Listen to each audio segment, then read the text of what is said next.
देखिए मैं पूरा व्याख्यात्मक विवरण बताऊंगा और इत्मीनान से पढ़ते चलिएगा, बहुत बड़ा काम नहीं होता है। समझ के साथ पढ़ेंगे तो वह आपको अस्थायित्व देगा, बिना समझ के साथ पढ़ेंगे तो अस्थायित्व नहीं रहेगा। ठीक है, सभी लोगों को गुड इवनिंग है भाई। समझ के साथ हमेशा पढ़ने का प्रयास करिए, हमेशा के लिए मैं बात करूंगा, एक के लिए नहीं, हमेशा के लिए। देखिए क्या कह रहा है, जिसके पास कुछ न हो उसको क्या कहते हैं, तो जिसके पास कुछ भी नहीं होता है, ध्यान रखिएगा, उसको अकिंचन कहा जाता है। ठीक है, अकिंचन कहते हैं। असमर्थ किसे कहेंगे, जो समर्थ न हो। ठीक है, जो समर्थ न हो, जो समर्थ न हो उसे क्या कह दीजिएगा, असमर्थ। जो सक्षम न हो, ठीक है, जो सक्षम न हो, जो सक्षम न हो उसको क्या कहेंगे, अक्षम कह देंगे। जिसके पास धन न हो, ठीक है, जिसके पास धन न हो, जिसके पास धन न हो उसे क्या कहिएगा, निर्धन कह दीजिएगा। ठीक है, निर का मतलब बिना होता है, धन का मतलब धन होता है। ठीक, अब देखिए आपको और मैं थोड़ा सा कुछ पॉइंट बताऊंगा। एक शब्द होता है मित, और मित का मतलब ध्यान रखिएगा हमेशा थोड़ा होता है, मित माने थोड़ा होता है। तो अब यही मित के साथ जो जो पॉइंट आप लगाएंगे, देखिए जैसे अगर हमने लिख दिया मित भांसी, हमने लिख दिया मित भांसी, तो भांसी का मतलब क्या होता है, बोलने वाला। क्या होता है भैया, बोलने वाला। तो क्या बन जाएगा, थोड़ा बोलने वाला क्या कहलाएगा, मित भांसी। अब इसी तरह से आप इसके साथ लिख दीजिए व्ययी, तो व्ययी का मतलब क्या होता है, खर्च करने वाला। क्या होता है, खर्च करने वाला, खर्च करने वाला। तो क्या हो जाएगा, थोड़ा खर्च करने वाला। ठीक है, थोड़ा खर्च करने वाला। अब यहीं पे मित व्यय लिख दिया तो थोड़ा खर्च हो जाएगा, व्यय का मतलब क्या हो जाएगा, खर्च। तो अगर कहे कि थोड़ा खर्च क्या है, तो मित व्यय हो जाएगा। ठीक है, इस तरह से ये चीजें बन के चलती हैं। नहीं, ये फर्स्ट सेमेस्टर के लिए क्लास नहीं बच्चा, ये थर्ड सेमेस्टर के लिए क्लास है। यहाँ पे लगा हुआ है, देखिए थर्ड सेमेस्टर के लिए है। फर्स्ट सेमेस्टर की सेवा समाप्त हो चुकी है, ठीक है, उसका हो चुका है। अब देखिए सूरदास की रचना है, चलिए बताइए, कह रहा है कि सूरदास की रचना है।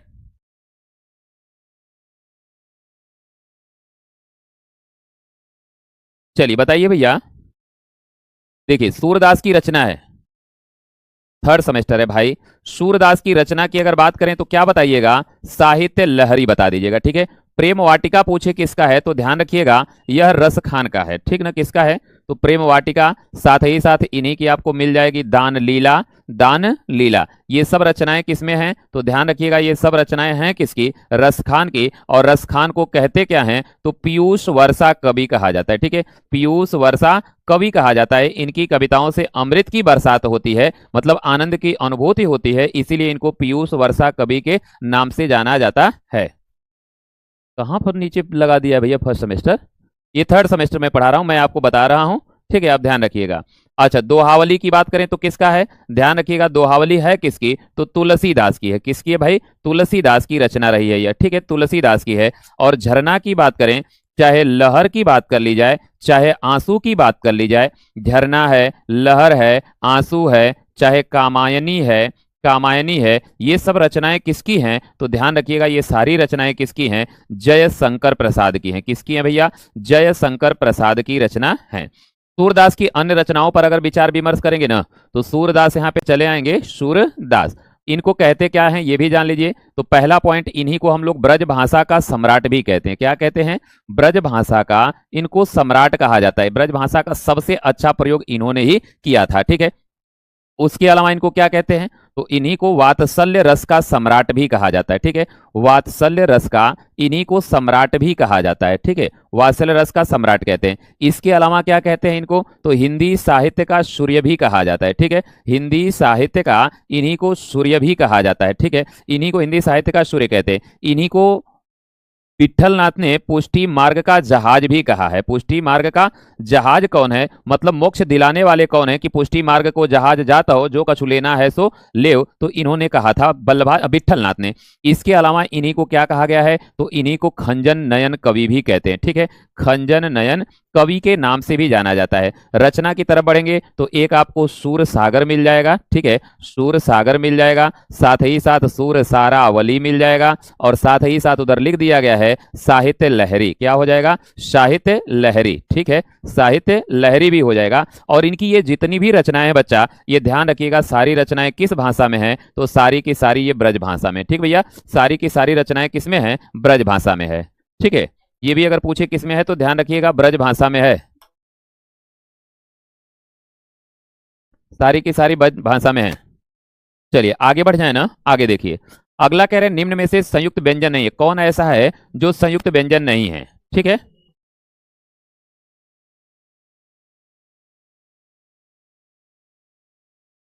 चलिए देखिए,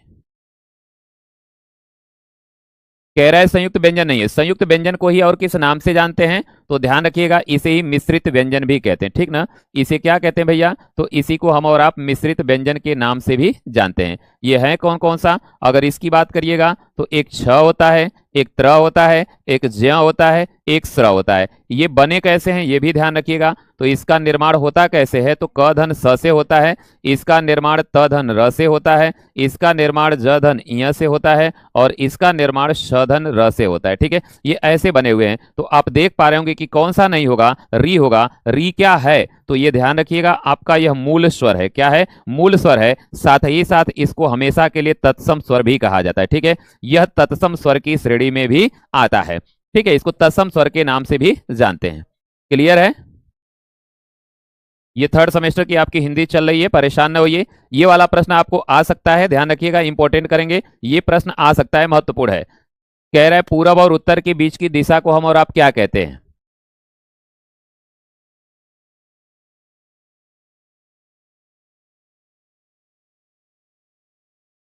चलिए, अब देखिए यहां पे हम बात करेंगे। ठीक है, वातायन की अगर बात करें, वातायन किसको कहते हैं? तो इसी को गवाक्ष कहा जाता है। गवाक्ष क्या होता है? इसी को झरोखा कहा जाता है। ठीक है, इसी को और क्या कहते हैं? खिड़की भी कहते हैं। इसी को खिड़की भी बोलते हैं, इसी को दरीचा भी बोला जाता है। ये सब खिड़की के पर्यायवाची होते हैं। ठीक है, अब आइए, क्षितिज किसको कहते हैं? क्षितिज किसको कहते हैं? तो वह स्थान जहां धरती और आकाश, जहां धरती और आकाश मिलते हुए प्रतीत होते हैं, मिलते हुए प्रतीत होते हैं, उन्हें क्या कहा जाता है? क्षितिज। अब ये दो दिशाएं हैं, इन दिशाओं को याद कैसे करिएगा? याद है ना दिशाओं को याद करने का तरीका? याद है कि नहीं? दिशाओं को याद करने का जो मैंने आपको तरीका सिखाया था, आप ध्यान देंगे। ये आपकी दिशाएं होती हैं, ऐसे याद करना है, दिमाग में बैठाइएगा। इधर की तरफ उत्तर होती है और इधर की तरफ दक्षिण होती है। ठीक है, और इधर की तरफ अगर देखेंगे तो ये पूर्व दिशा होती है, और इधर की तरफ जाएंगे तो ये क्या हो जाएगी? आपकी पश्चिम हो जाएगी। ठीक है, पश्चिम हो जाएगी। अब क्या इनके बीच में भी एक एक दिशाएं होती हैं? आपको ट्रिक के माध्यम से बस इतना ही याद करना है। ट्रिक के माध्यम से, यह ट्रिक क्या है? ईवान आ, बस इतना ही याद कर लीजिएगा। ईवान आ, ठीक है, ईवान आ, बस इतना ही याद करिएगा। ईवान आ, हाँ बिल्कुल आपने सही लिखा भैया। ठीक है, ईवान आ, ईवान आ, ईवान आ।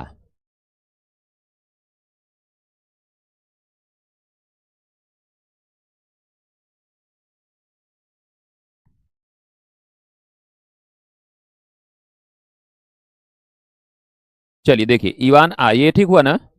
अब देखो, ई का मतलब क्या होता है? तो ध्यान रखेंगे, ईशान होता है। ठीक है, वा से क्या होगा? आपका वायव्य हो जाएगा। ठीक है, न से क्या होगा? नैऋत्य हो जाएगा। आ से क्या होगा? तो आग्नेय हो जाएगा। ठीक है, अब करना क्या है आपको? पूरब दिशा से घड़ी के विपरीत एक चक्कर लगाना है। कहां से? पूरब दिशा से घड़ी के विपरीत एक चक्कर लगाना है, ये बात ध्यान रखिएगा। ठीक है, पूरब दिशा से घड़ी के विपरीत, तो पूरब से जब चलेंगे तो कहां पहुंचेंगे? उत्तर से। जब घड़ी के विपरीत एक चक्कर लगाओगे ना, तो ऐसी स्थिति में एक एक को रख देना। पूरब से उत्तर जाएंगे तो क्या आएगा? पहले ईशान, फिर देखो क्या है? वा से वायव्य, क्या है? वायव्य। फिर न से क्या हो जाएगा भैया? नैऋत्य। फिर आ से क्या हो जाएगा भैया? आग्नेय। ठीक है, आ से आग्नेय। ईशान होगा, वायव्य होगा, नैऋत्य होगा, आग्नेय होगा। अब पूछा क्या है आपसे? पूरब और उत्तर के बीच की दिशा, तो देख लो आपको मिल गया कि नहीं?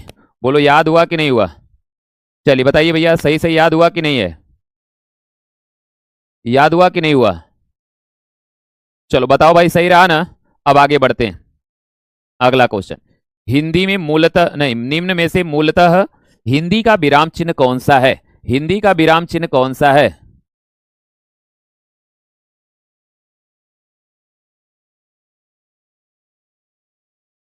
चलिए, चलिए भैया बताइए।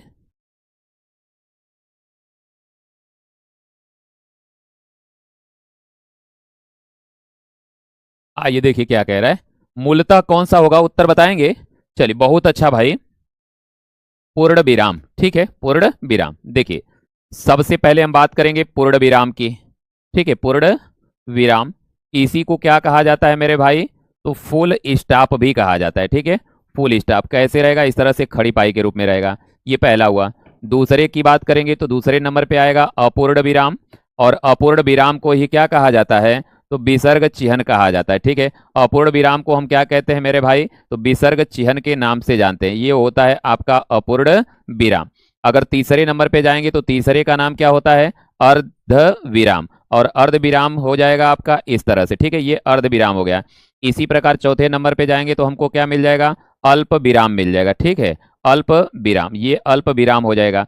इसी प्रकार से अगर और आगे बढ़ेंगे तो अगला होता है हमारा निर्देशक, ठीक है। निर्देशक या डैश चिह्न, निर्देशक या डैश चिह्न की अगर बात करेंगे तो यह आपका कैसे होगा? ये आपका निर्देशक या डैश चिह्न हो जाएगा। इसी प्रकार आगे बढ़ेंगे तो एक आपका और मिलेगा विवरण चिह्न, ठीक है। क्या मिलेगा? विवरण चिह्न मिलेगा। और विवरण चिह्न कैसे रहेगा? इस तरह से ये आपका विवरण होगा। इसी प्रकार आगे बढ़ेंगे तो एक और चिह्न मिलेगा जिसका नाम होगा रेखांकन चिह्न। क्या हो जाएगा मेरे भाई? रेखांकन चिह्न। रेखांकन चिह्न बड़ा रहेगा लेकिन कहाँ लगेगा? ये ध्यान रखिएगा, ये नीचे लगता है, ठीक है। ये कहाँ लगेगा? आपका नीचे लगेगा, ये बात ध्यान रखिएगा, ठीक है, ये बात ध्यान रखिएगा। अब देखो इसके बाद अगर और आगे हम बढ़ेंगे तो और आगे अगर बढ़ेंगे ना तो चलो हंस पद लिखा है तो हंस पद को भी जान लेते हैं। हंस पद क्या होता है? इस तरह से ये लगेगा, त्रुटि बोधक इसको कहा जाता है, ठीक है। उद्धरण की बात करें तो उद्धरण में दो प्रकार का होता है। एक आपका एकल होता है, ठीक है, जिसको सिंगल यूनिटेड कामा बोलते हैं, और एक आपका द्विकल होता है, ठीक है, द्विकल होता है। तो द्विकल को दोहरा उद्धरण चिह्न बोला जाता है, इस तरह से रहेगा, ठीक है। इसके अलावा अगर बढ़ेंगे तो अगले नंबर पर जब आप आएंगे तो एक आपको मिल जाएगा समानता सूचक। कौन सा? समानता सूचक मिल जाएगा, तो आपका ये बराबर वाला होता है। इसी प्रकार आपको मिल जाएगा प्रश्नवाचक, तो प्रश्नवाचक आपका इस तरह से मिलेगा, ठीक है। इसी तरह से और भी चिह्न है, लोप या वर्जन होता है डाट डाट डाट वाला, ठीक है। चलिए चलिए, अच्छी बात है, पेपर अच्छा हुआ तो फिर सेकेंड सेमेस्टर के लिए भी लग जाइए। आराम से एक बार किसी चीज को आप सीख लीजिए ना, उसके बाद वो गलत नहीं हो सकता है, ये मैं दावे के साथ कह रहा हूँ, ठीक है। गलत नहीं हो सकता है, ये बात ध्यान रखिएगा। किसी भी चीज को बच्चा हमेशा सीखने का प्रयास करो, अगर सीख जाओगे तो वह आपका हुआ, ठीक है। पेपर अच्छा आ रहा है, पेपर में कोई दिक्कत नहीं है। अगला कह रहे हैं तपस्वी का तद्भव रूप क्या होगा? तो तपस्वी का तद्भव रूप क्या होता है मेरे भाई? तपसी होता है, ठीक है। मैं कुछ तद्भव लिख रहा हूं, आप लोग तत्सम बनाइएगा, ठीक है। मैं तद्भव लिख रहा हूं, आप तत्सम बनाइएगा। जैसे कि हम बात करें, जैसे सबसे पहले तो हम लिखेंगे हल्दी, ठीक है, हल्दी लिख देंगे, ये बड़ा महत्वपूर्ण है। दूसरा लिख देंगे, तीसरा लिख देंगे, चौथा लिख देंगे, पांचवा लिख देंगे, छठवां लिख देंगे, सातवां लिख देंगे। इसके बाद हम आम लिख देंगे, ठीक है। इसके बाद हम आग लिख देंगे। इसके बाद हम दूध लिख देंगे। इसके बाद हम दही लिख देंगे, ठीक है। दूध है, दही है, आंवला भी हो जाएगा, आंवला हो जाएगा, ठीक है, आंवला हो जाएगा। इसी प्रकार से गेहूं भी हो जाएगा, गेहूं हो जाएगा, ठीक। तो हल्दी का क्या होता है? सबको पता होना चाहिए, हरिद्रा होता है, ठीक है। आम का क्या होता है भैया? आम्र होता है। आग का क्या होता है? अग्नि होता है, ठीक है। दूध का क्या होता है? दुग्ध होता है। दही का क्या होता है? तो दधी होता है। आंवला का क्या होता है मेरे भाई? तो आमलक होता है। और गेहूं का क्या होता है भाई? गोधूम होता है, ठीक है, गोधूम होता है। क्लियर है? इतना क्लियर है? कवित्री आपने लिखा, जो भी कवित्री आपने लिखा है वो गलत है। शुद्ध कवयित्री ऐसे होगा, कवयित्री ऐसे शुद्ध होता है, ठीक है, कवयित्री शुद्ध होगा। इसी तरह से अंतर्धान आपका ये वाला शुद्ध होता है, ठीक है, अंतर्धान ऐसे लिखा जाएगा, ये ध्यान रखिएगा, ये शुद्ध है। इसी प्रकार अगर उज्जवल कहे तो उज्जवल ऐसे शुद्ध होता है। इसी प्रकार से अगर बात करें अनधिकार शुद्ध ऐसे होगा, अनाधिकार नहीं होता है, ठीक है। अनधिकार शब्द इस तरह लिखा जाएगा। इसी प्रकार से दुर्वस्था शब्द होता है, दुर्वस्था होता है। इसी प्रकार से ध्यान रखिएगा आशीर्वाद शब्द ऐसे लिखा जाता है, आशीर्वाद। इसी तरह से उल्लंघन शब्द ऐसे होता है, इस तरह से उल्लंघन शब्द लिखा जाएगा। ये सभी वर्तनी शुद्ध है, ये बात ध्यान रखिएगा, ठीक है। चलिए आगे बढ़ते हैं, अगला देखते हैं। कह रहा है कि अध्यापन अधिगम प्रक्रिया का महत्वपूर्ण अंग कौन सा होता है? देखिए अगर हम बात करें शिक्षण शिक्षण शिक्षण के ध्रुव, ठीक है, हम किसकी बात करने चल रहे हैं भैया? शिक्षण के ध्रुव।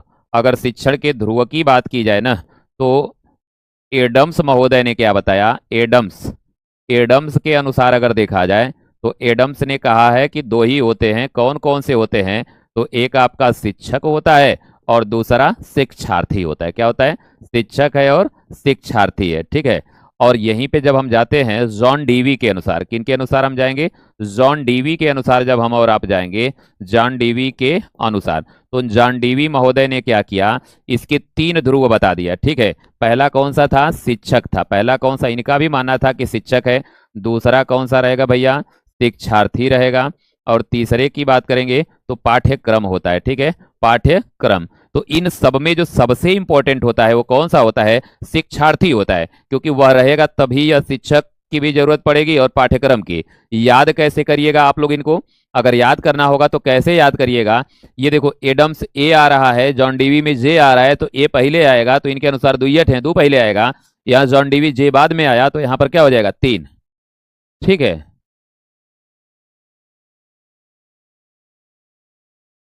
क्लियर है भैया? सभी लोगों को गुड इवनिंग, जितने लोग मेरे साथ जुड़े हुए हैं, जुड़ रहे हैं। तो यहाँ पर उत्तर क्या हो जाएगा आपका? सबसे महत्वपूर्ण बिंदु कौन सा होगा आपका? छात्र हो जाएगा, ठीक है, छात्र हो जाएगा। ये बताइए सभी लोगों को समझ में आ रहा है ना? चलिए आगे बढ़ जाइए, अगला देखिए। जीवनी और आत्मकथा में अंतर बताना है, ठीक है। और किसी एक जीवनी और एक आत्मकथा का नाम लिखना है। एक तो जीवनी भी बताना है और एक आत्मकथा भी बताना है आपको, ठीक है। एक आत्मकथा और एक जीवनी के बारे में। जीवनी क्या होती है? तो ये बात ध्यान रखिएगा, जीवनी का जो वर्णन होता है हमेशा, ठीक है, हमेशा, हाँ आगे ही चलाऊं, जीवनी जो होती है ना, यह हमेशा दूसरे के द्वारा लिखी जाएगी और खास तौर पर यह मरने के उपरांत इसकी पूर्णता प्राप्त होती है।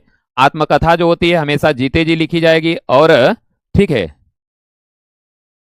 कहां बाबर लिखा हुआ है भैया? आओ देखो, जीवनी और आत्मकथा जो किसी दूसरे व्यक्ति द्वारा लिखी होती है उसे जीवनी कहते हैं, ठीक है। इसमें जन्म और मरण का भी वर्णन होता है। इसमें जन्म और मृत्यु, इसमें जन्म और मृत्यु का भी वर्णन होता है, वर्णन होता है। मतलब इसमें जन्म भी बताया जाएगा और मृत्यु भी बताई जाएगी, ठीक है। जैसे आवारा मसीहा एक जीवनी है, किसने लिखा है? तो ये लिखा है विष्णु प्रभाकर ने। किसने लिखा भैया? विष्णु प्रभाकर ने लिखा है। और इसमें किसके बारे में लिखा गया है? तो ये भी आप लोग जान लीजिए, शरत चंद्र चट्टोपाध्याय, शरत चंद्र चट्टोपाध्याय के बारे में इसमें लिखा गया है। तो इसीलिए आवारा मसीहा किसको कहते हैं? तो शरत चंद्र चट्टोपाध्याय को, ठीक है, शरत चंद्र चट्टोपाध्याय को लिखा जाता है, ठीक है। अच्छा, आत्मकथा क्या है? लेखक अपने बारे में स्वयं लिखता है और यह कभी भी पूरी नहीं होती है, ठीक है। आत्मकथा, अपनी कथा, तो यह कभी भी पूरी नहीं होती है। जहां आदमी मर जाएगा वहीं अधूरी रह जाएगी, यह पूरी नहीं होगी। लेकिन जीवनी में जन्म मरण का वर्णन होगा। अब इसमें जन्म का तो वर्णन हो सकता है, ठीक है, जन्म का वर्णन हो सकता है, लेकिन मृत्यु का वर्णन नहीं हो पाएगा, क्योंकि अब मरता रहेगा तब थोड़ी कहेगा कि आज मैं मर रहा हूं इतने टाइम पे, कल मरूंगा, परसों मरूंगा। मरते समय वो थोड़ी लिखने जाएगा। तो इसीलिए जो आत्मकथा होती है हमेशा अधूरी होती है, ठीक है। बाबरनामा आत्मकथा है। इसी प्रकार से आपने पढ़ा होगा, आत्मकथा की बात करें तो नीड़ का निर्माण फिर पढ़े है ना, नीड़ का निर्माण फिर है, नीड़ का निर्माण फिर है। इसके अलावा देखेंगे तो क्या भूलूं क्या याद करूं भी है, क्या भूलूं क्या याद करूं, क्या याद करूं, क्या भूलूं क्या याद करूं भी है। तो ऐसे कई हैं, ये नहीं कि यही हैं, ऐसे कई हैं। हाँ लगभग ठीक है बच्चा, तभी पढ़ा रहे हैं, नहीं तो फिर नहीं पढ़ाते। लगभग लगभग कुछ आराम हुआ है। चलिए अगला कह रहा है, प्रकृति का सुकुमार कवि किसने जगत में विख्यात है? उनकी प्रमुख रचनाओं। तो देखिए, अगर हम बात करेंगे प्रकृति का सुकुमार कवि किसको कहते हैं, देखिए पहला काम, प्रकृति का सुकुमार कवि। अगर पूछे कि प्रकृति का सुकुमार कवि कौन है, तब भी चाहे यही पूछ ले कि हिंदी साहित्य का विलियम वर्ड्सवर्थ, ठीक है, हिंदी साहित्य का विलियम वर्ड्सवर्थ, हिंदी साहित्य का विलियम वर्ड्सवर्थ, ठीक है, विलियम वर्ड्सवर्थ। अगर आप लोग अंग्रेजी पढ़े होंगे तो इंटरमीडिएट में एक रचना आती है इनकी, विलियम वर्ड्सवर्थ की रचना आती है जिसका नाम क्या है? Education, education, education, education of, education of nature, education of nature, प्रकृति की शिक्षा, प्रकृति की शिक्षा। मतलब अंग्रेजी में प्रकृति की शिक्षा देने का काम किसने किया था? विलियम वर्ड्सवर्थ ने। इसी पद्धति पर चल करके हिंदी साहित्य में वही काम किया किसने? सुमित्रानंदन पंत ने। इसीलिए सुमित्रानंदन पंत को हिंदी साहित्य का विलियम वर्ड्सवर्थ कह दिया गया। इन्हें ही और हम क्या कहते हैं? तो इन्हें ही हम लोग शब्द शिल्पी भी कहते हैं। ठीक है, शब्द शिल्पी कहा जाता है, तथा इन्हें ही छायावादी युग का विष्णु कहते हैं। ठीक है, छायावादी युग का विष्णु भी इन्हीं को कहा जाता है। ठीक है, अगर इनके जन्म की बात करें कि जन्म कहाँ हुआ है, तो ध्यान रखिएगा उत्तराखंड के कौसानी नामक गांव में, अल्मोड़ा जिले के। ठीक है, अल्मोड़ा जिले के कौसानी नामक गांव में हुआ था। ठीक है, उत्तराखंड के। और उत्तराखंड अगर देखेंगे तो प्राकृतिक दृष्टिकोण से अत्यंत मनमोहक है। उत्तराखंड प्राकृतिक दृष्टिकोण से क्या है? अत्यंत मनमोहक है। तो इनको शुरू में ही प्रकृति की शिक्षा मिल गई थी। मालिक, चलिए ठीक है। गुड इवनिंग भाई, सभी लोगों को गुड इवनिंग है, जितने भी लोग हैं। तो ये कौसानी नामक गांव है, ये अल्मोड़ा जिला है, ये उत्तराखंड है। ये कहा किसको गया? ये सारा नाम दिया गया किसको? सुमित्रानंदन पंत जी को दिया गया। पंत की रचना में जाओगे तो क्या क्या मिल जाएगा आपको? पल्लव मिल जाएगा, साथ ही साथ बीड़ा मिल जाएगा। पल्लव है, बीड़ा है, गुंजन है। पल्लव है, बीड़ा है, गुंजन है, उच्छ्वास है। ठीक है, उच्छ्वास, ध्यान रखना उच्छ्वास में ऐसे लिखा जाता है। ठीक है, इन्हीं की रचना आपको ग्रंथि भी मिल जाएगी। इन्हीं की रचना ग्रंथि भी मिल जाएगी। इन्हीं की रचना आपको यामा भी नहीं, सॉरी, इन्हीं की रचना अगर देखेंगे तो चिदम्बरा मिल जाएगी। ठीक है, चिदम्बरा मिल जाएगी। और साथ ही साथ इन्हीं की रचना लोकायतन भी आपको प्राप्त होगी, लोकायतन मिल जाएगी। साथ ही साथ इन्हीं की रचना कला और बूढ़ा चांद भी है। कौन सी है? कला और बूढ़ा चांद। कला और बूढ़ा चांद भी इन्हीं की रचना है। ठीक है, इन्हीं की रचना युगांत भी है। ये छायावादी युग की अंतिम रचना भी कुछ लोगों ने इसको मान रखा है। चलिए, समझ में आया? आगे देखिए, ये वाला ठीक है। सुमित्रानंदन पंत को प्रकृति का सुकुमार कवि कहते हैं। उनकी रचनाएं निम्नलिखित है। गुंजन है, पल्लव है, लोकायतन है, बीड़ा है, ग्रंथि है। अच्छा, प्रत्यय किसे कहते हैं? उदाहरण सहित इसके भेदों को स्पष्ट करिए। प्रत्यय किसे कहते हैं?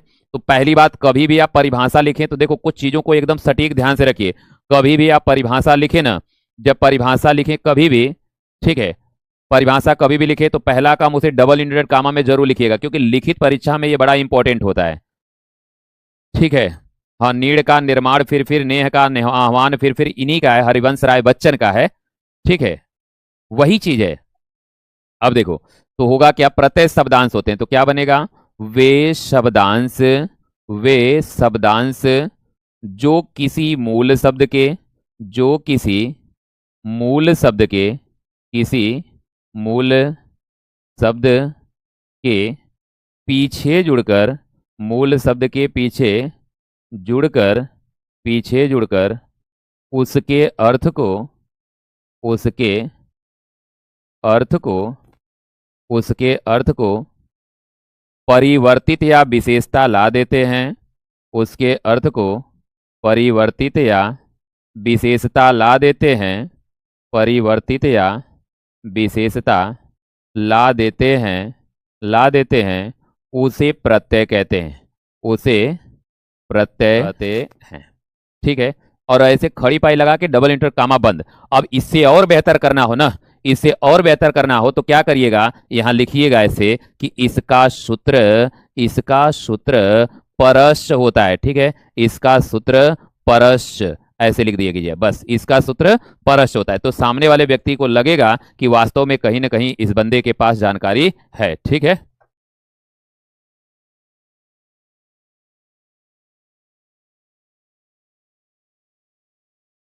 चलिए देख लीजिए। अच्छा, भेद भी पूछा है ना? भेद दो हो जाएगा। ठीक है, कौन कौन से होंगे? पहला कृत प्रत्यय होता है, और दूसरा पूछेगा तो तद्धित प्रत्यय। ठीक है, तद्धित प्रत्यय, ऐसे प्रत्यय जो क्रियापदों के साथ जुड़ते हैं। ठीक है, ऐसे प्रत्यय जो क्रियापदों के साथ जुड़ते हैं उन्हें कृत प्रत्यय कहते हैं, और क्रिया के अतिरिक्त जिनके साथ जुड़ेगा उन्हें क्या कहा जाएगा? तद्धित।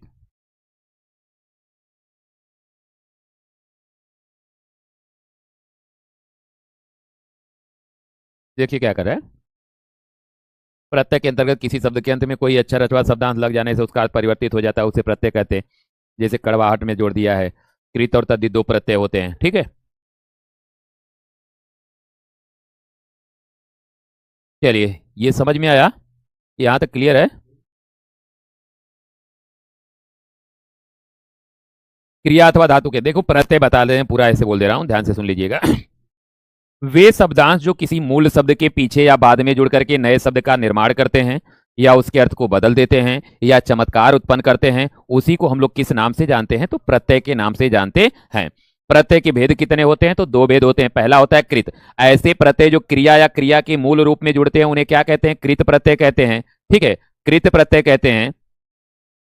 और उसके बाद अगर तद्धित की बात करें तो ऐसे प्रत्यय जो क्रिया के अलावा, तो क्रिया के अलावा संज्ञा, सर्वनाम, विशेषण के साथ जो जुड़ेंगे उनको तद्धित कहिएगा। बस इतना है। जैसे क्रिया ये पढ़ है, पढ़ में आई जोड़ दिया, पढ़ाई, तो ये कृत प्रत्यय हो गया। अब इसी तरह से आप पुस्तक में ये जोड़ देंगे तो पुस्तकीय बनेगा, चयालय जोड़ देंगे तो पुस्तकालय हो जाएगा। तो ये आपका बनेगा संज्ञा से, ठीक है। आगे बढ़ जाइए, अगला देखिए। अगला कह रहा है किन्हीं चार विराम चिन्हों का वर्णन करना है, ठीक है, किन्हीं चार विराम चिन्हों का वर्णन करना है। चलिए, अच्छी बात है, पेपर अलग आ रहा है तो बढ़िया है, सरल ही तो आ रहा है, सुनने में आ रहा है।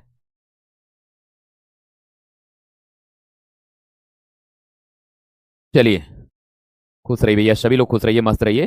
किन्हीं चार विराम चिन्हों के बारे में तो आइए देख लेते हैं। लिखित भावों एवं विचारों को स्पष्ट करने के लिए वाक्यों में जिन चिन्हों का प्रयोग किया जाता है उन्हें विराम चिन्ह कहते हैं।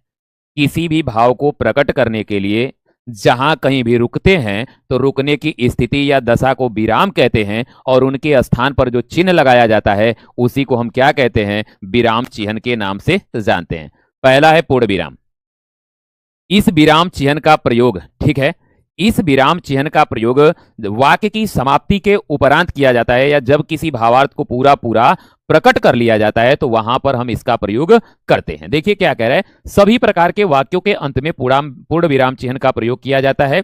वाक्य चाहे लंबा हो, छोटा हो, सरल हो, संयुक्त हो, मिश्र हो, अंत में पूर्ण विराम ही लगता है, अंत में इसका प्रयोग किया जाता है, ठीक है। वह अच्छा लड़का है, लग गया, राम आया और तुम चले गए, तो ये भी प्रयोग हुआ, ठीक है।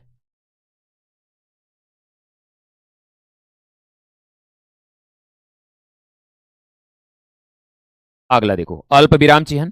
अल्प विराम चिन्ह वाक्य के बीच में लगता है। इसका प्रयोग मुख्यतः कहां कहां होगा?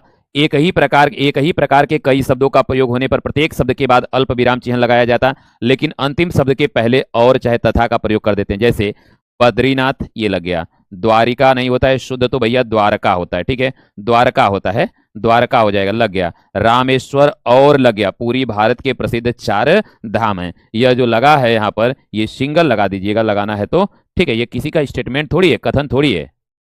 आगे देखो, अर्ध विराम क्या होता है? यह एक विराम चिन्ह है जिसका उपयोग मुख्य रूप से दो स्वतंत्र वाक्यों को जोड़ने के लिए किया जाता है जो एक दूसरे से जुड़े होते हैं। इसका प्रयोग उन स्थितियों में किया जाता है जहां वाक्य पूर्ण हो सकता है, लेकिन उसे और स्पष्ट या संयोजित करने के लिए एक और विचार जोड़ा जा सके। उसने पूरी किताब पढ़ ली, ठीक है। जैसे हमने कह दिया, आलस्य, आलस्य मनुष्य का शत्रु है, आलस्य मनुष्य का शत्रु है, आलस्य मनुष्य का शत्रु है, ठीक है। इससे दूर रहो, इससे दूर रहो, इससे दूर रहो, बस हो गया। आलस्य मनुष्य का शत्रु है, इससे दूर रहो, हो गया भैया। राधे राधे भाई अरोड़ा। चलिए, अगला देखो, चौथा प्रश्नवाचक। प्रश्नवाचक चिन्ह जिस प्रश्न चिन्ह कहते हैं, एक विराम चिन्ह है जिसका उपयोग प्रश्न या सवाल पूछने वाले वाक्यों के अंत में किया जाता है। जैसे तुम्हारा नाम क्या है, तुम कहाँ रहते हो, ठीक है। खुश रहिए भैया, सभी लोगों को भरपूर आशीर्वाद है, मस्त रहें, स्वस्थ रहें और अपने अपने काम में व्यस्त रहें, ठीक है। चलिए आगे बढ़ जाइए। अगला, मिश्रित वाक्य को उदाहरण सहित समझाइए। कह रहा है मिश्रित वाक्य, देखिए, ऐसा वाक्य जिसमें एक प्रधान वाक्य हो, ध्यान रखें, ऐसा वाक्य, हिंदी की लिखा है, थंबनेल पढ़ा नहीं गया, अब लिखा गया होगा भाई, छोड़ो जाने दो, अब मुझे नहीं पता ये सब। अब देखिए, पहले समझिए, जिस वाक्य में एक प्रधान वाक्य होता है और दूसरा उसी के ऊपर आश्रित होता है, ठीक है, जिस वाक्य में एक प्रधान वाक्य होता है, ठीक है, जिस वाक्य में एक प्रधान वाक्य होता है और दूसरा उसी के ऊपर आश्रित उपवाक्य होता है, उसी को हम लोग किस नाम से जानते हैं? तो मिश्र या मिश्रित वाक्य के नाम से जाना जाता है। सभी लोग खुश रहिए भैया, स्मृति, ठीक है, आप स्मृति एकदम मुस्कुराते रहिए। मिश्रित वाक्य वह वाक्य होते हैं जिनमें कम से कम दो स्वतंत्र उपवाक्य और एक आश्रित उपवाक्य होते हैं। राम बाजार गया और उसने फल खरीदे क्योंकि उसे क्या हुआ था, भूख लगी हुई थी। तो ये जोड़ा गया है, ठीक है, जोड़ा गया है। स्वतंत्र वाक्य, स्वतंत्र उपवाक्य, राम बाजार गया उसने फल खरीदे, और आश्रित, देखिए स्वतंत्र वाक्य क्या है, राम बाजार गया उसने फल खरीदे। अब आश्रित क्या हो जाएगा, कौन निर्भर है, तो उसे भूख लगी तब तो खरीदा, ठीक है, तभी तो खरीदा। चलिए खुश रहिए भैया सभी लोग। जया अग्रहरी, पूजा गौतम, ठीक है, खूब बतिया लो भाई, कितना बतियाना चाह रहे हो, पढ़ लिख लो, थोड़ा बहुत फायदा करेगा। नहीं, जिस दिन हिंदी का पेपर रहेगा उस दिन फिर 5 बजे सुबह में ही लगाएंगे क्लास, ठीक है, एक क्लास और लगाएंगे।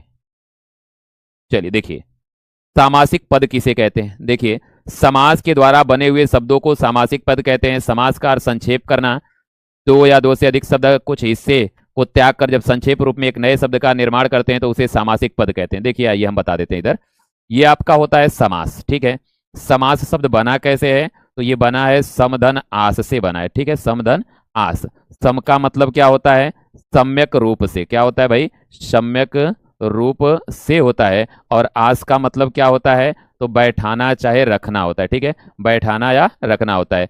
तो जब दो या दो से अधिक पदों को, ठीक है, जब दो या दो से अधिक पदों को, ठीक है, जब दो या दो से अधिक पदों को उनके विभक्ति चिन्हों को हटा करके पास पास रखते हैं तो वही क्रिया समास कहलाती है, ठीक है। और किसी भी सामासिक पद के विग्रह में से, किसी भी सामासिक पद के विग्रह में से जब उनके हम कारक चिन्ह को हटा करके पास पास रख देंगे तो वही सामासिक पद बनेगा। बिल्कुल नीतीश कुमार जी, भरपूर आशीर्वाद है भाई, मस्त रहिए। अब देखो, चलिए सभी लोगों को आशीर्वाद है भैया, सभी लोगों को, जितने लोग हैं, किसी से दुश्मनी नहीं है हमारी, परेशान न रहो, ठीक। समास कहते हैं, अगर समास का विपरीत पूछ ले क्या होता है, कि समास का विपरीत क्या होता है, तो ध्यान रखिएगा समास का विपरीत व्यास होता है। अगर समास का अर्थ पूछ ले क्या होता है, समास का अर्थ पूछे तो क्या बताइएगा, ध्यान रखिएगा, अर्थ पूछे तो संक्षेप बताइएगा, ठीक है, चाहे संक्षिप्त बता सकते हो, संक्षेप हो जाएगा, संक्षिप्त हो जाएगा, चाहे संक्षेपीकरण भी हो जाएगा, ठीक है, संक्षेपीकरण हो जाएगा, चाहे संक्षिप्तीकरण हो जाएगा, ठीक है, संक्षिप्तीकरण भी हो जाएगा, और चाहे पदों को छोटा करना भी होता है, पदों को छोटा करना भी बोलते हैं, पदों को छोटा करना भी कहा जाता है। परिभाषा इधर हो गई, समास के द्वारा बने हुए शब्दों को सामासिक पद कहते हैं, ठीक है, समास के द्वारा बने हुए पदों को क्या कहते हैं, सामासिक पद। दीपक जी आज न बुलवाइए, आज हमारी उतनी तबीयत सही नहीं है भाई।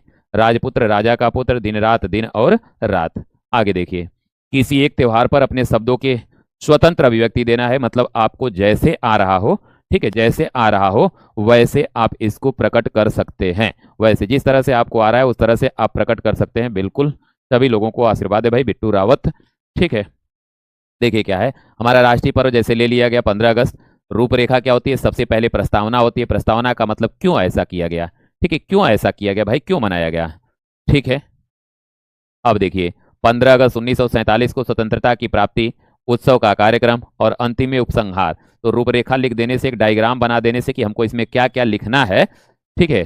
दीपावली, करवा चौथ, होली, यहाँ क्या कह रहा है पहले यूँ तो देख लो देवी जी, ठीक है, किसी एक त्योहार की बात कर रहा है, ठीक है।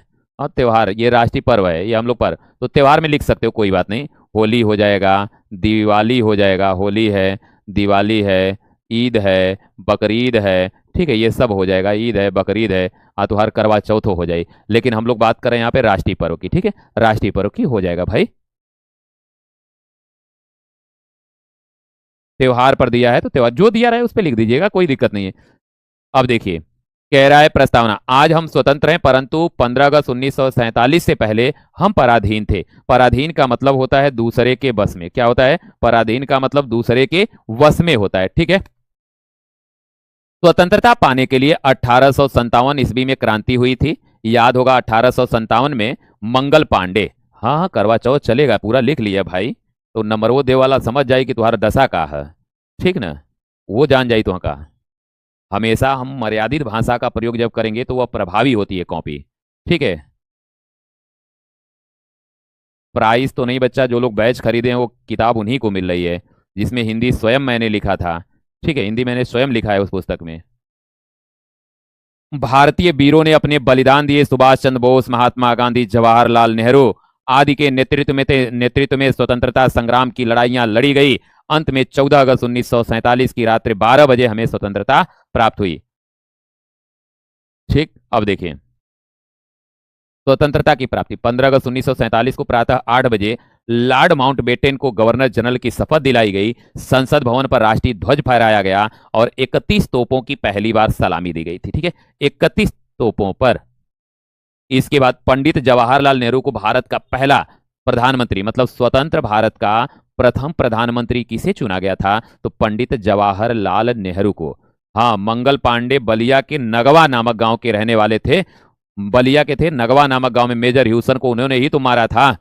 ठीक, और उत्सव का कार्यक्रम 15 अगस्त हमारे देश का राष्ट्रीय पर्व है। वह स्वतंत्रता दिवस के रूप में मनाया जाता है। इस दिन प्रत्येक वर्ष सरकारी हो चाहे गैर सरकारी हो, ठीक है, सरकारी चाहे गैर सरकारी कार्यालयों, स्कूलों, बाजारों और कारखानों सभी जगह पर तिरंगा झंडा फहराया जाता है।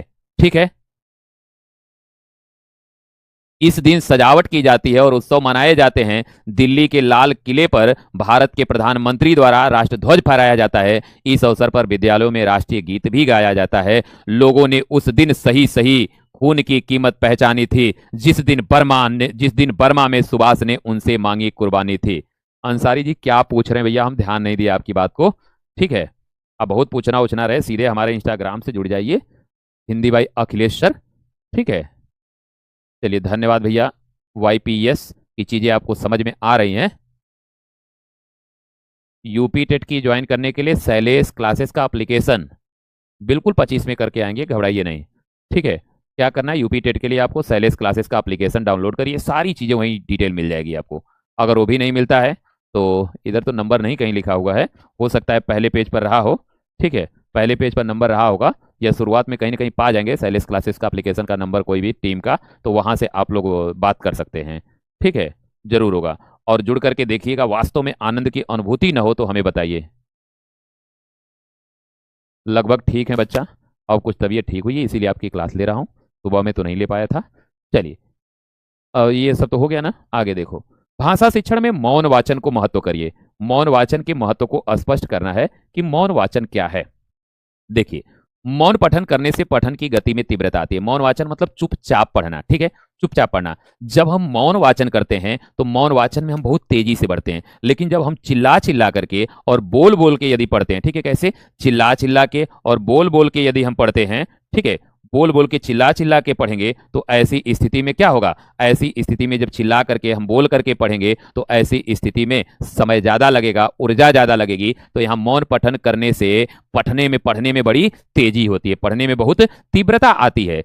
तथ्य को स्मरण करने की क्षमता का विकास होता है। जो हमारे पास फैक्ट दिए होते हैं, ठीक है, उनको हम बड़ी जल्दी से तैयार कर लेते हैं। ठीक है, उनको हम बहुत तेजी से जल्दी से तैयार कर लेते हैं, क्योंकि हमारी जो इसमें याद करने की क्षमता होती है उसका भी विकास होता है। जैसे कभी आप कोई चीज याद करते हैं तो आप देखिएगा कैसे याद करते हैं, खूब इत्मीनान से, सुकून चाहते हैं, कोने रहें, चुपचाप चुपचाप चुपचाप चुपचाप आराम से पढ़ लें, मौन वाचन करके। ठीक है, विद्यार्थियों के शब्द तथा सुक्ति भंडार में वृद्धि होती है, सुक्तियां आती हैं। ठीक है, ठीक है, क्या कह रहा है, विद्यार्थियों का शब्द भंडार बढ़ता है, साथ ही साथ सुक्तियां बढ़ती हैं। सुक्ति होती है ना, सुक्ति जानते हो, ढेर सारे कथन को छोटे शब्दों में कह देना, वही गागर में सागर भरना। ठीक है, उसके बाद कक्षा में विद्यार्थियों को लिपि का स्पष्ट ज्ञान कराना भी इसका उद्देश्य होता है भाषा शिक्षण में, कि कौन लिपि कैसे लिपना है, कैसे लिखना है, वह भी ध्यान होता है। कक्षा में विद्यार्थियों की लिपि का स्पष्ट ज्ञान कराना। उसके बाद विद्यार्थियों को अर्थ ग्रहण करने की तीव्र गति से मौन करने से होता है। ठीक है, क्या करना है भाई, कह रहा है कि विद्यार्थियों को अर्थ ग्रहण करने की तीव्र गति से मौन पठन करने से हो जाता है। मतलब गति को बढ़ाना है, तेज पढ़ना है तो मौन पठन ठीक है। चलिए धन्यवाद भाई, प्रार्थना करते हैं, अच्छी बात है, ठीक हो जाएंगे। सभी लोगों का प्रेम है, ठीक हो जाएंगे, घबराए नहीं। ठीक है, अच्छा 2 लोगों ने फॉलो भी कर लिया इंस्टा पे, चलो कोई बात नहीं। ठीक है, धन्यवाद आप लोगों को। छात्रों, कक्षा में शोर नहीं होता भाई, मौन पठन करेंगे तो शोर भी नहीं होगा। उसके बाद छात्रों को थकान कम होती है, इसलिए भाषा शिक्षण में मौन पठन का महत्व होता है। जैसे प्राथमिक स्तर के बच्चे खूब चिल्ला चिल्ला थोड़ी देर पढ़ेंगे और करे बात का हो जाएगा मामला, सब शांत हो जाता है। हाँ, मौन वाचन से याद बहुत अच्छे होता है, ये भी सत्य है। लोकोक्ति और मुहावरा में अंतर पूछ रहा है। ठीक है, चलिए लोकोक्ति और मुहावरा में अंतर पूछ रहा है। आइए, लोकोक्ति शब्द बना कैसे है? तो ये बना है लोकधन उक्ति से। कैसे बना है भाई? उक्ति से। लोक का मतलब क्या होता है? तो संसार होता है, ठीक है। और उक्ति माने क्या होता है? कथन होता है। संसार का जो कथन होता है उसी को लोकोक्ति कहते हैं। और मुहावरा की अगर बात करें तो मुहावरा है क्या? तो ध्यान रखिएगा, अरबी भाषा का शब्द है। कहाँ का है भैया? अरबी भाषा का शब्द है, ठीक है। और मुहावरा का अगर आपसे अर्थ पूछ लेना तो मुहावरा का अर्थ क्या होता है? तो ध्यान रखिएगा, अभ्यास होता है। मुहावरा जो होता है यह आपका वाक्यांश होता है। मुहावरा क्या होता है? वाक्यांश होता है। और लोकोक्ति जो होती है यह पूर्ण वाक्य होती है, ठीक है। यह पूर्ण वाक्य होती है क्योंकि इसमें से पूरा अर्थ आपको पता चल जाता है। अब देखिए, लोकोक्ति और मुहावरे की हम बात करते हैं, ठीक है। लोकोक्ति और मुहावरे। चलिए, सुगेंद्र जी भी साथ में जुड़ गए, धन्यवाद भाई। चलिए आगे देखिए, ये कह रहा है कि मुहावरे का स्वतंत्र प्रयोग नहीं होता है, मुहावरा वाक्यांश होता है। मुहावरे लाछड़ी अर्थ देने के लिए प्रयुक्त होते हैं। जैसे कह दिया जाए कि वह गधा है तो वह गधा नहीं है, ठीक है। चलिए, बिल्कुल लव यू भाई, सभी लोगों को लव यू है। पेपर एकदम अच्छा होगा, बहुत प्रेम है, ठीक। इसके बाद मुहावरा फल से संबंध नहीं रखता। मुहावरे में प्रयोग किए जाते हैं, जैसे अंधे की लकड़ी होना। अंधे की लकड़ी होना इसका मतलब एकमात्र सहारा होना, ठीक है, एकमात्र सहारा होना। अगला लोकोक्ति। लोकोक्ति का स्वतंत्र प्रयोग होता है, मतलब यह एक पूरी तरह से वाक्य होता है। उसके बाद लोकोक्ति क्या है? वाक्य है। लोकोक्ति का प्रयोग अप्रस्तुत व्यंजना के लिए किया जाता है, ये व्यंग कसने के लिए किया जाता है, ठीक है। जैसे नहीं होता है, सैया भय कोतवाल तो डर काहे का, ठीक है। बिल्कुल पास हो जाएंगे और अच्छे से पास होंगे। बस अगर आप ढंग से पढ़ लेंगे तो कोई भी टीचिंग की चीजें आएंगी ना, यही सब आता है भैया। अब देखो, लोकोक्ति फल से संबंध रखती है, यह अपने में पूर्ण होता है। जैसे मन के हारे हार है, मन के जीते जीत। मतलब यदि व्यक्ति मन में ठान ले कि मुझे कुछ करना है तो वह कर सकता है, और नहीं तो मान लो कि हारना तो तय है, ठीक है। तो मन से नहीं हारना चाहिए, ठीक है, मन से नहीं हारना चाहिए, मन से आपको जीतना पड़ेगा। आगे देखो अगला, किसी एक राष्ट्रीय पर्व पर अपने वही चीज फिर है, तो इसको इस बार नहीं देंगे, इसको इस बार नहीं दिखेंगे क्योंकि एक बार हो चुका है, ठीक है। प्रश्न सूचक चिन्ह का प्रयोग उदाहरण सहित कह रहा है। प्रश्नवाचक, देखो प्रश्नवाचक का उपयोग किसी वाक्य के अंत में किया जाता है ताकि यह स्पष्ट हो सके कि वह वाक्य एक प्रश्न है। प्रश्नवाचक चिन्ह यह दर्शाता है कि वक्ता या लेखक जानकारी प्राप्त करना चाहता है। जैसे सीधा प्रश्न पूछने के लिए तुम कहां जा रहे हो, ये सीधा प्रश्न हो गया, तुम कहां जा रहे हो। अब विकल्प या पसंद पूछने के लिए क्या आप चाय लेंगे अथवा कॉफी। अनिश्चितता या संदेह व्यक्त करने, क्या वह सचमुच आएगा, क्या वह सचमुच आएगा, ऐसा ही तो होगा। चलिए आगे बढ़ जाइए, अगला देखिए। भाषा शिक्षण में प्रयुक्त होने वाले श्रव्य, श्रव्य का मतलब क्या होता है? सुनना, ठीक है। और दृश्य का मतलब होता है देखना, ठीक है, देखना। तो सुनने वाली सहायक सामग्री और देखने वाली सहायक सामग्री की उपयोगिता क्या है, ठीक है, उपयोगिता क्या है। अब देखो उपयोगिता क्या है। सफल शिक्षण की कसौटी पाठ का बालकों की समझ में ठीक ठाक आना है। मतलब सफल शिक्षण की कसौटी कब कहा जाएगा कि हमारा शिक्षण सफल हुआ है, यह कब कहा जाएगा? जब बालक को ठीक ठीक सही सही हम समझा ले जाएं, तब वो हमारा शिक्षण क्या है? पूरा है, तभी वह शिक्षण हमारा पूरा है, ठीक है। किसी भी पाठ को शिक्षकों द्वारा समझाने के लिए प्रायः दो प्रकार के साधन अपनाए जाते हैं। पहला वे साधन जिनके बिना शिक्षण कार्य चल ही नहीं सकता, जैसे क्या क्या? श्यामपट, ये अनिवार्य हो गया। इसे ही तो हम और आप क्या कहते हैं? शिक्षक का मित्र कहते हैं। क्या कहते हैं? इसे ही तो शिक्षक का मित्र कहा जाता है। चाक भी जरूरी है, डस्टर भी जरूरी है, ठीक है। आदि शिक्षण को प्रभावी बनाने की दृष्टि से दूसरी प्रकार के सहायक साधन वे होते, ठीक है। अब देखिए दूसरी प्रकार के साधन क्या होते हैं? जिनका उपयोग शिक्षक की प्रकृति और छात्रों के शैक्षिक स्तर परिस्थितियों को ध्यान में रखते हुए सूझबूझ से उपयोग किया जाता है। जैसे पौधे, पत्तियां, फूल, मॉडल चित्र, दृष्टांत, उदाहरण देकर के बताया जाए। कहने का मतलब यह है, ठीक है। चलिए अब देखिए ये क्या कह रहा है, कहने का इसका आशय क्या है, ये कुल मिलाजुला के कहना क्या चाह रहा है। पत्तियां है, फूल, जब आप टीएलएम पढ़ाया जाता है, टीएलएम पढ़ाते हैं ना, टीएलएम के बारे में जब पढ़ाया जाता है, ठीक है, टीएलएम से जब पढ़ाते हैं तो जिस तरह के बच्चे होते हैं उनको हम उसी प्रकार का क्या करेंगे, उनको जरूरत होगी तो उसी प्रकार से हम उनके लिए क्या करेंगे, चित्र बना करके लाएंगे। चाहे उसी प्रकार का कोई उपकरण होगा जो दिखा करके उनको हम क्या करेंगे, बताएंगे। पहले उनको हम दिखाएंगे और दिखा करके हम उनको बताएंगे, ठीक है। वो होता है टीएलएम वाला। आगे बढ़ जाओ, अगला सहायक साधनों का शिक्षण में महत्व क्या है। सहायक साधन शिक्षण को प्रभावी बनाने की दृष्टि से क्यों महत्वपूर्ण है। पाठ का जो अंश व्याख्यान आदि के द्वारा स्पष्ट नहीं किया जा सकता, उसे चित्र वगैरह के माध्यम से सरलता से समझाया जा सकता है। कोई बहुत कठिन चीज है जिसको हम बार बार समझा रहे हैं तो नहीं समझा पा रहे हैं, ठीक है। अब करेंगे क्या उसके लिए, ठीक है, अब उसके लिए हम और आप क्या करेंगे कि उसी तरह की क्या करेंगे, उसी तरह के चित्र वगैरह लाएंगे और डायग्राम बना करके एक के बाद एक के बाद एक के बाद एक के बाद ऐसे करके उसको समझा लेंगे, ठीक। उसके बाद देखने का प्रभाव सुनने की अपेक्षा अधिक पड़ता है, क्योंकि जब आप सुन करके याद करते हैं तो वह दिक्कत करता है, और सीधे सीधे अगर हम बात करें, सीधे सीधे बात करें, जब उसको हम क्या करते हैं देख करके, जैसे कोई अगर पिक्चर देखते हैं तो 3 घंटे की पिक्चर देखते सुनते दोनों याद हो जाता है, लेकिन वही स्टोरी जब आती है, केवल कहानी, स्क्रीन ना दिखाई दे, केवल कहानी चलती रहे, तो वो भूलने के चांस ज्यादा होते हैं। मतलब ये कह रहा है कि देखने का प्रभाव सुनने की अपेक्षा ज्यादा होता है। मॉडल हो गया, चित्र आदि सभी दृश्य होते हैं। साहित्य शिक्षण में जब तक अंतरकथाओं वगैरह को स्पष्ट न किया जाए, जैसे कोई बात कह दी गई, ठीक है, जैसे कोई बात कह दी गई, तो ऐसी स्थिति में, जब कोई बात कह दी गई तो ऐसी स्थिति में क्या करना होगा कि उसकी अंतरकथा बतानी पड़ेगी कि कैसे कहा गया। जैसे नहीं है कि चली धार धुधकार धरा दिस काटत कावा, अब ना समझ में आए तो बच्चे को क्या करना पड़ेगा, बच्चे को यह बात बतानी पड़ेगी, बच्चे को यह बात हम क्या करेंगे, बताएंगे कि ऐसा क्यों, राजा भगीरथ ने क्या किया, गंगा को धरती पर लाने का काम क्यों किया, ठीक है, क्यों किया। अब देखो रुचिकर बन पाता है और नहीं समझ में आता है। आगे देखो प्रेरणार्थक क्रिया क्या होती है, प्रेरणार्थक क्रिया किसे कहते हैं, ध्यान रखिएगा, किसे कहेंगे, जब कर्ता स्वयं कार्य न करके, जब कर्ता स्वयं कार्य न करके किसी दूसरे से काम को करवाता है तो उसी क्रिया को प्रेरणार्थक कहते हैं। क्या कहते हैं, जब कर्ता स्वयं कार्य न करके काम को किसी दूसरे के द्वारा करवाता है तो उसी को प्रेरणार्थक क्रिया के नाम से जाना जाता है। प्रेरणार्थक क्रियाएं जित बनती हैं अकर्मक और सकर्मक दोनों से। कैसे बनती हैं, अकर्मक सकर्मक दोनों से। ये दो प्रकार की होती हैं, प्रथम प्रेरणार्थक और द्वितीय प्रेरणार्थक। जैसे हमने कहा मीना ने सोना से पत्र लिखवाया, सोहन ने मोहन से निबंध पढ़वाया, मालिक ने नौकर से घास कटवाई, इस तरह की चीजें इसमें देखने को मिलेगी। देखिए जब कर्ता स्वयं कार्य न करके किसी अन्य के द्वारा काम करवाता है तो उसे प्रेरणार्थक क्रिया कहते हैं। इसका निर्माण अकर्मक और सकर्मक दोनों से होता है, लेकिन सभी प्रेरणार्थक क्रियाएं क्या होती हैं, सकर्मक होती हैं। उदाहरण भी कहा है तो लिख लेना, राम ने रामू से पानी मंगवाया, पानी मंगवाया। तो मतलब कर्ता अपने काम न करे, दूसरे से काम करवा ले, उसी को कहेंगे, ठीक है। चलिए आगे बढ़ जाइए। अगला, भाषा में मुहावरे का प्रयोग संबंधी सार्थकता पर एक संक्षिप्त नोट लिखिए एवं उदाहरण भी स्पष्ट कीजिए। क्या कह रहा है कि भाषा में मुहावरे का प्रयोग बहुत महत्वपूर्ण होता है। ध्यान रखिएगा, महत्व में आप दो ठो त ऐसे शुद्ध वाला में होता है, महत्वपूर्ण है, क्योंकि यह भाषा को क्या करता है, सजीव बना देता है, प्रभावशाली बना देता है और रोचक बना देता है, ठीक है, रोचक बना देता है। मुहावरे भाषा को एक विशेष अर्थ और गहराई प्रदान करते हैं जिससे अभिव्यक्ति अधिक प्रभावी होती है। मतलब भाषा को रुचिकर बनाना हो तो जहां जहां मुहावरे का प्रयोग किया जाए वहां किया जा सकता है, ठीक है, वहां किया जा सकता है। बिल्कुल रीतिका खुश रहिए, मस्त रहिए, स्वस्थ रहिए भैया, प्रियंका, ठीक। चलिए अच्छी बात है, सभी लोग मस्त रहें, स्वस्थ रहें, अपने अपने काम में व्यस्त भी रहें।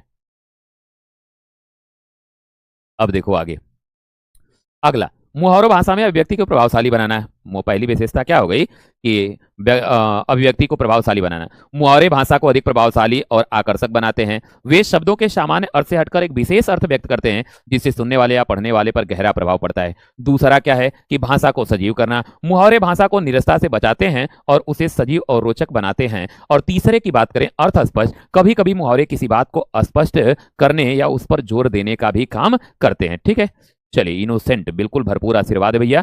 ये 9 बजे के पहले तक चलेगी, ठीक है, 9 बजे के पहले तक चलेगी क्योंकि 9 बजे क्लास और है।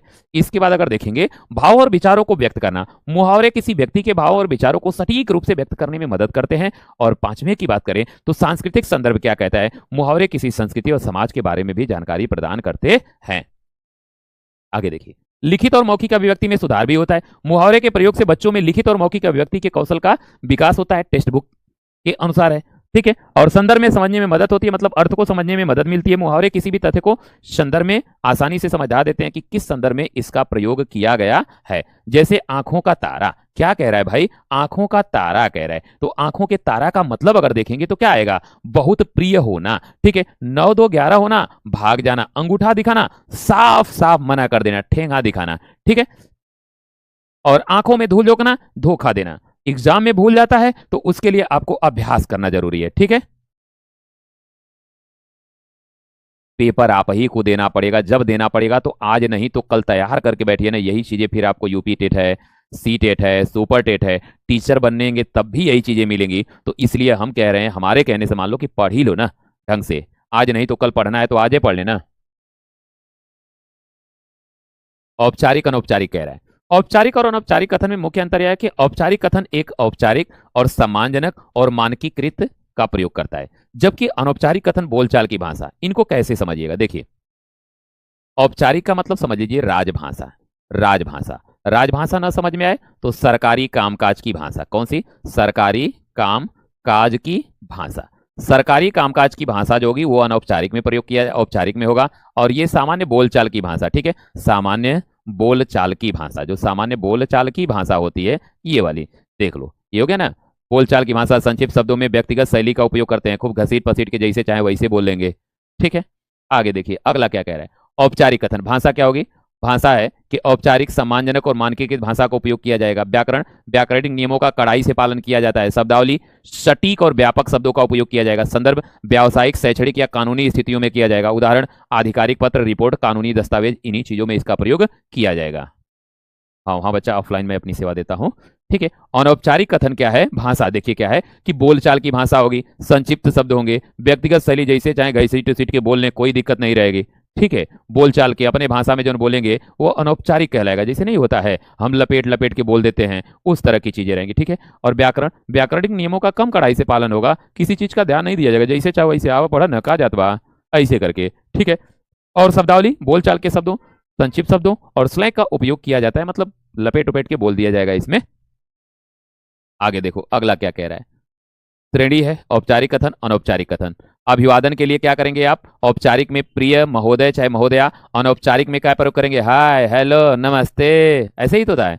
हाय, हेलो, नमस्ते, का हाल बा, ठीक बा। तो नींद आ रही है, सो जाइए भैया। निष्कर्ष जब नीचे लिखना होगा तो क्या लिखते हैं? भवदीय। इसमें आएगा तुम्हारा, तुम्हारी, तुम्हारे, आपका, आपकी, यही तो होगा। चलिए, हर हर महादेव, अच्छा हुआ तो अच्छी बात है ना। संक्षिप्त शब्द नहीं कर सकता, एम में नहीं कर सकता। भाषा, कृपया, आप, यहाँ तुम, मैं, ये, वे, तुमका, तुमको, यही तो होगा। हाँ, औपचारिक शिष्टाचार के लिए होगा। चलिए अब देखिए, किसी एक राष्ट्रीय पर्व का, अब फिर वही आएगा तो इसको फिर हटा दो, कोई जरूरत नहीं है, इसको हमने आपको समझा दिया। उपसर्ग और प्रत्यय इस बार है। प्रत्यय और उपसर्ग है, तो प्रत्यय अभी बताएं, उपसर्ग क्या होगा? देखिए प्रत्यय किसे कहेंगे? वे शब्दांश जो किसी मूल शब्द के पीछे जुड़ करके उसके अर्थ को बदल देते हैं, विशेषता ला देते हैं, चमत्कार उत्पन्न करते हैं, उन्हें प्रत्यय कहते हैं। प्रत्यय दो प्रकार के होते हैं, कृत प्रत्यय और एक तद्धित प्रत्यय। कृत प्रत्यय किसे कहेंगे? ऐसे प्रत्यय जो किसी क्रिया के साथ जुड़ते हैं उन्हें कृत प्रत्यय, क्रिया के अलावा जिनके साथ जुड़ेंगे सब तद्धित होंगे। उपसर्ग किसे कहेंगे? वे शब्दांश जो किसी मूल शब्द के पहले या आगे जुड़ते हैं और जुड़ करके उसके अर्थ को क्या करते हैं? परिवर्तित कर देते हैं, विशेषता ला देते हैं, चमत्कार उत्पन्न करते हैं, ठीक है। उसी को हम लोग किस नाम से जानते हैं? तो उसी को उपसर्ग कहते हैं। दीपावली गई तो क्या दिक्कत है? दीपावली गई तो दीपावली फिर आएगी, ठीक है। ये सारी बातें आपको बता दिया हूं। अब देखिए, कहानी शिक्षण की उपयोगिता पर संक्षिप्त प्रकाश डालना है। आइए देखते हैं कहानी शिक्षण की क्या उपयोगिता होती है।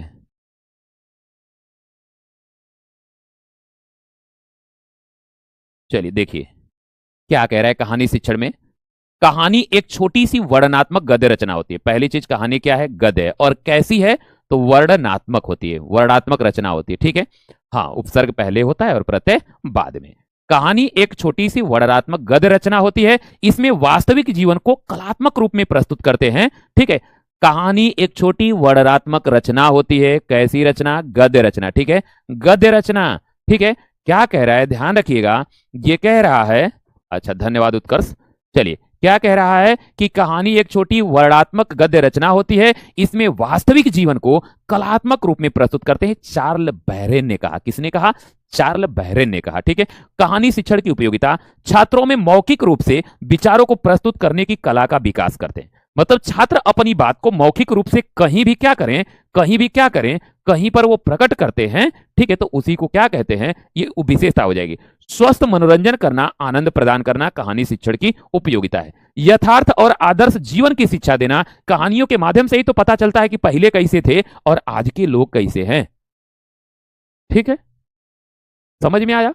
इसके बाद देखें, विद्यार्थियों को जिज्ञासु बनाने हेतु, विद्यार्थियों को क्या किया जाता है भैया, जिज्ञासु बनाने होते, हाँ रुचि भी उत्पन्न की जा सकती है।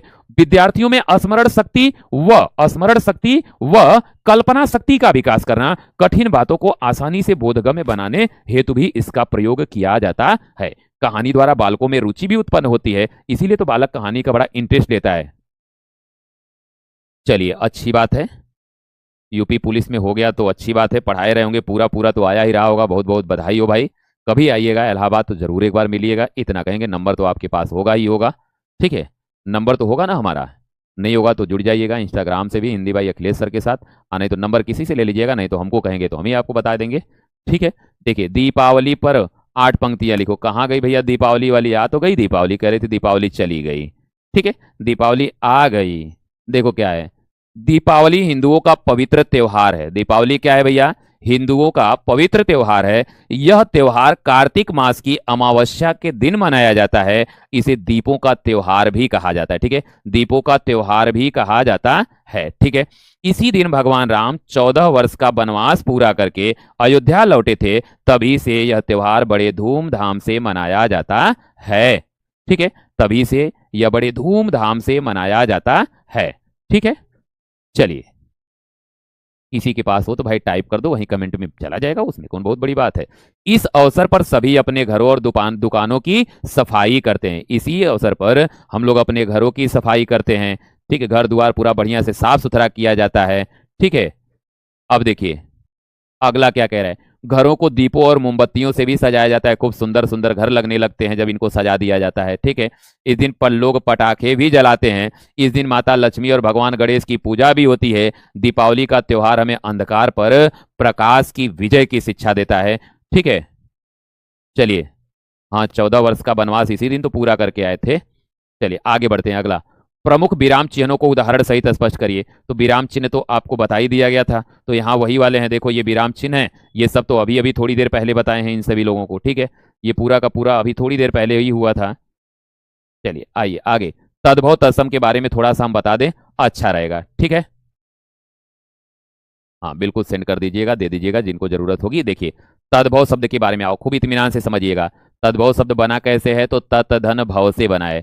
तद का मतलब होता है उससे, और उससे का मतलब क्या होता है, तो ध्यान रखिएगा संस्कृत से, ठीक है, क्या होता है, संस्कृत से। और भव का मतलब क्या होता है, उत्पन्न, भव का मतलब उत्पन्न। तो ऐसे शब्द जो संस्कृत से उत्पन्न होते हैं वही क्या कहलाते हैं, तद्भव। संस्कृत से उत्पन्न क्या होगा, हिंदी, ठीक है। तो मतलब हम ऐसे भी कह सकते हैं कि संस्कृत शब्दों का हिंदी रूपांतरण, संस्कृत शब्दों का हिंदी रूपांतरण तद्भव कहलाता है, ठीक है, तद्भव कहलाता है। ये हो गया एक परिभाषा। या ऐसे न कहना चाहें तो हम ऐसे भी कह सकते हैं, ठीक है, ऐसे भी हम कह सकते हैं कि ऐसे शब्द जो संस्कृत से पाली, पाली से प्राकृत, ठीक है, ऐसे शब्द, ठीक है, क्या है, ऐसे शब्द कैसे, ऐसे शब्द जो संस्कृत से पाली, पाली से प्राकृत, प्राकृत से अभ्रंश, अभ्रंश से अवहट में परिवर्तित होकर हिंदी में आए होंगे, उन्हें तद्भव कहेंगे। उनको क्या कहेंगे, तद्भव कहेंगे, ठीक है। अब देखो तत्सम की बात करेंगे तो तत्सम कैसे बनेगा, यह तत्धन सम से बनेगा, तत्धन सम। तत् का मतलब क्या होता है, उसके होता है, सम माने समान होता है, ठीक है। उसके का मतलब क्या हो जाएगा, संस्कृत के, सम माने समान। ऐसे शब्द जो देखने में, पढ़ने में, सुनने में संस्कृत के समान प्रतीत होते हैं उन्हें क्या कहिएगा, तत्सम कहिएगा, उन्हें तत्सम कहिएगा।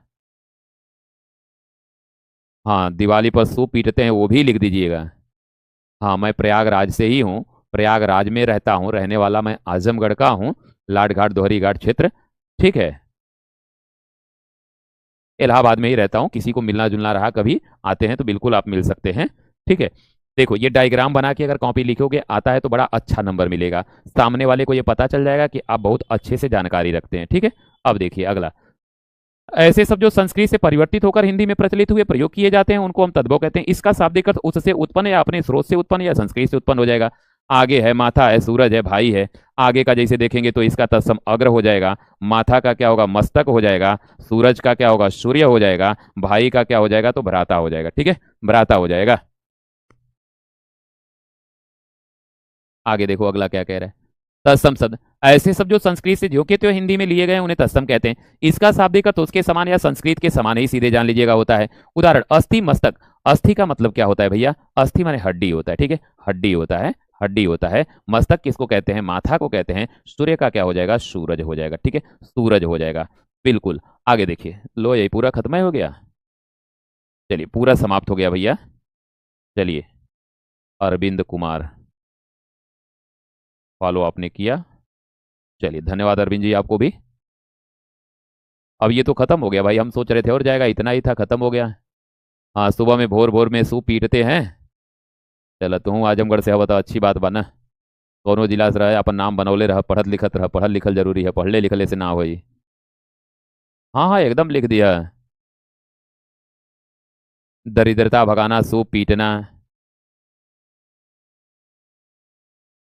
चलिए एक सत्र हम और लेंगे, जिस दिन एग्जाम रहेगा सुबह 5 बजे हम क्लास लगाएंगे, उसी दिन लेंगे, ठीक है। हाँ, अब जिनका बातचीत करना रहेगा अब बातचीत कर लीजिएगा, फ्री रहूंगा थोड़ी देर। चलिए ठीक है, आज के लिए बस इतना ही। सभी लोगों को जय हिंद, नमस्कार, शुभ रात्रि।